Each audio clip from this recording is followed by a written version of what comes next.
সবাইকে ফিয়াদা টকারে আরও একবার স্বাগত। ধনী হতে সবাই চায়, কিন্তু পরিশ্রম করতে কেউ চায় না। অথচ পরিশ্রম ছাড়া কখনো কেউ ধনী হতে পারে না। সঠিক পথে উপার্জন করে ধনী হওয়া সহজ নয়, আবার এটি শুধুমাত্র সৌভাগ্যের উপর নির্ভরশীল তাও কিন্তু নয়। বরং এর জন্য প্রয়োজন কঠোর পরিশ্রম, অধ্যাবসায় এবং সঠিক অভ্যাস গড়ে তোলা। বিশ্বের যত সফল ও ধনী ব্যক্তি আছেন তাদের জীবনে কিছু সাধারণ বৈশিষ্ট্য লক্ষ্য করা যায়। তারা অন্যদের মতো সাধারণ মানুষই, কিন্তু তাদের নির্দিষ্ট কিছু অভ্যাস ও মানসিকতা তাদের সাফল্যের শিখরে পৌঁছাতে সাহায্য করেছে। আপনিও যদি আর্থিকভাবে সমৃদ্ধ হতে চান, যদি সত্যিই ধনী হতে চান, তবে জেনে নিন কোন পথে তা সম্ভব। এক্ষেত্রে কিছু কিছু অভ্যাস গড়ে তুলতে পারেন। একদম প্রথম যে বিষয়টি তা হলো আপনার লক্ষ্য স্থির করুন। লক্ষ্য নির্ধারণ করে সেই অনুযায়ী কঠোর পরিশ্রমী হয়ে উঠুন। সফল ব্যক্তিদের অন্যতম বৈশিষ্ট্য হলো তারা জীবনে একটি সুস্পষ্ট লক্ষ্য নির্ধারণ করেন এবং সেই লক্ষ্যের প্রতি কমিটেড থাকেন, অর্থাৎ প্রতিশ্রুতিবদ্ধ থাকেন। উদাহরণস্বরূপ বিল গেটস মাইক্রোসফটের জন্য একটি স্পষ্ট দৃষ্টিভঙ্গি তৈরি করেছিলেন এবং বছরের পর বছর অক্লান্ত পরিশ্রম করে তাকে বাস্তব রূপ দিতে হয়েছে। কখনোই কোনো বিষয়ে অল্প পরিশ্রম দিয়ে তার সফলতা বা তার সাকসেস আশা করা যায় না। কোনো কিছু বিষয়ের পেছনে লেগে থাকতে হয়। আপনি যত একটা বিষয়ের প্রতি শ্রম দিবেন, কমিটেড হবেন, ততই সেই বিষয়টি নিয়ে আপনি সামনে এগিয়ে যেতে পারবেন। একইভাবে যদি দেখেন এলন মাস্ক, জেফ বেজোস বা স্টিভ জবস, সকলেই তাদের স্বপ্ন বাস্তবায়নের জন্য অসংখ্য চ্যালেঞ্জের মুখোমুখি হয়েছেন, কিন্তু কখনোই পিছু পা হননি। তাই যদি আপনি ধনী হতে চান, তাহলে প্রথমেই একটি সুস্পষ্ট লক্ষ্য নির্ধারণ করুন এবং তা অর্জনের জন্য ধারাবাহিকভাবে কঠোর পরিশ্রম করে যান। এক্ষেত্রে আপনি আরও একটি অভ্যাস গড়ে তুলতে পারেন, বই পড়া। বিশ্বের প্রায় সব সফল ও ধনী ব্যক্তি কিন্তু আগ্রহী পাঠক। তাদের অনেকেই বই পড়েন। তারা ব্যবসা, বিজ্ঞান, ইতিহাস, আত্ম উন্নয়ন এবং নতুন নতুন বিষয় সম্পর্কে জানার জন্য বই পড়ার অভ্যাসটা গড়ে তোলেন। যেমন আমরা যদি ধরি যে বিল গেটস, তিনি কিন্তু প্রচুর বই পড়েন এবং বিশ্বাস করেন বই পড়া একজন মানুষকে সবচেয়ে এগিয়ে থাকতে সাহায্য করে।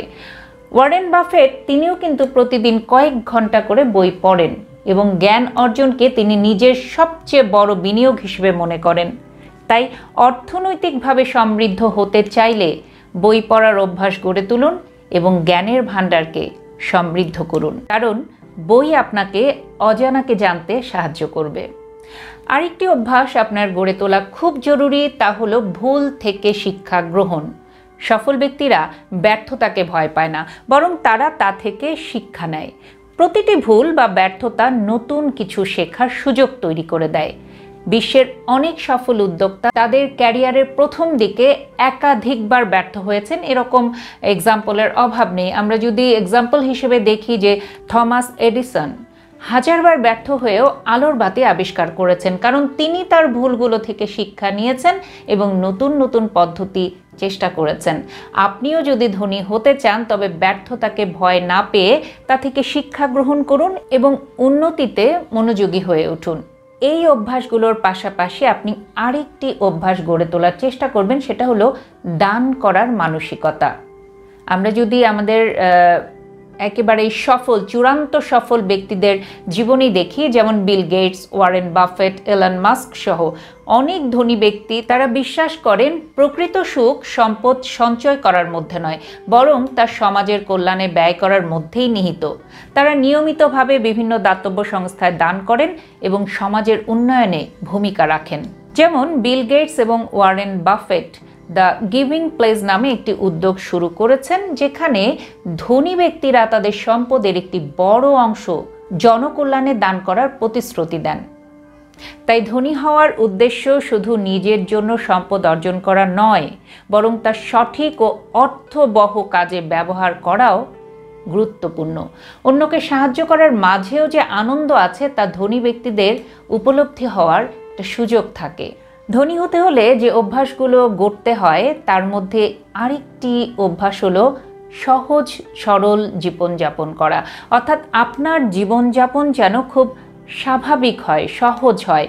ধনী হওয়ার অর্থ এই নয় যে বিলাসবহুল জীবনযাপন করতেই হবে। বিশ্বের অনেক বিলিয়নিয়ার অত্যন্ত সাধারণ জীবনযাপন করেন। উদাহরণস্বরূপ আমরা বলতে পারি যে স্টিভ জবস সবসময় তিনি এক ধরনের পোশাকই পরেন। একইভাবে মার্ক জাকারবার্গ প্রতিদিন একই ধরনের টি শার্ট পরেন। অন্যদিকে বিশ্বের অন্যতম শীর্ষ ধনী বিল গেটস, তিনিও কিন্তু সাধারণ ভিনেক সোয়েটার এবং $10 একটা ঘড়ি পরেন। এছাড়া বাড়তি কিছু তিনি পরেন না। তাদের কাছ থেকে আমাদের শেখার আছে অনেক। সত্যিকারের সম্পদ হলো জ্ঞান, দক্ষতা এবং সমাজের ইতিবাচক অবদান রাখা।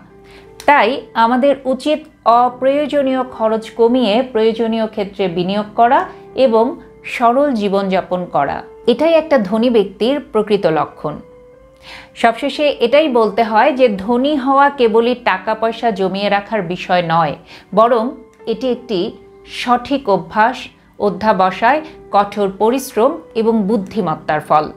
বই পড়ার অভ্যাস, সুনির্দিষ্ট লক্ষ্য নির্ধারণ, ভুল থেকে শিক্ষা গ্রহণ, সরল জীবনযাপন, দানশীলতা, এই অভ্যাসগুলো যদি আপনি নিজের জীবনে আনতে পারেন তাহলে আপনার আর্থিক সফলতার সম্ভাবনাও অনেকখানি বেড়ে যাবে।